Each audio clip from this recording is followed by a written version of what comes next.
আচ্ছা, বাংলাদেশ সরকার যে সিদ্ধান্ত নিচ্ছে বাংলাদেশকে আর ভারতে ক্রিকেট খেলতে যাইতে দেবে না। আপনি তো সারাক্ষণ হচ্ছে ক্রিকেট খেলা দেখেন। তো এবার কি হবে আপনার মতামতটা একটু জানতে চাই।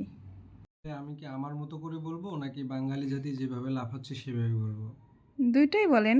আগে আপনার মতামত দেন, পরে হচ্ছে বাঙালি জাতির মতামত দেন। আমার মতামত হচ্ছে যে বর্তমান বাংলাদেশ সরকার হচ্ছে ভারতে বাংলাদেশ ক্রিকেট মানে বিশ্বকাপ খেলতে যাবে এটা বর্জন করছে। এটা খুব সহজ।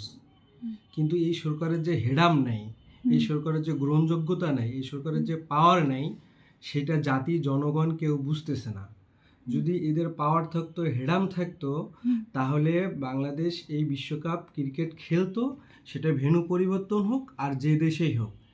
একটা দেশ অন্য একটা দেশের সাথে খেলতে যাবে না, যে কোনো সরকারের ক্ষেত্রে এরকম সিদ্ধান্ত নেওয়া খুবই সহজ।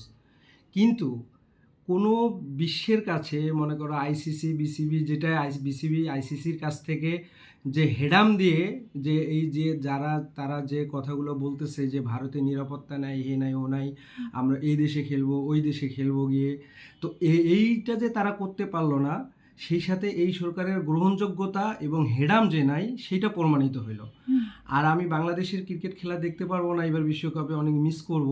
কিন্তু আরও অন্য অন্য দেশরা তারা খেলবে, সেই খেলাগুলো দেখবো। তুমি তো জানো আমি ক্রিকেট খেলা দেখি। হুম, কিন্তু বর্তমান জনগণ, এই বাঙালি জাতি আমরা হুম, এই সরকারের চাপাবাজিতে আমরা হুম, এমন মগ্ন হয়ে গেছি যে এই সরকারের যে কোনোখানেই যে গ্রহণযোগ্যতা নাই, হেডাম নাই, হুম, সেই জন্য যে আমাদের আজ ক্রিকেট খেলা হচ্ছে না বা ক্রিকেট খেলতে পারবো না, সেটা কেউ ভাবতেছে না, সেটা কেউ বুঝতেই চাচ্ছে না। হুম। মূলত কাহিনী হচ্ছে এটা।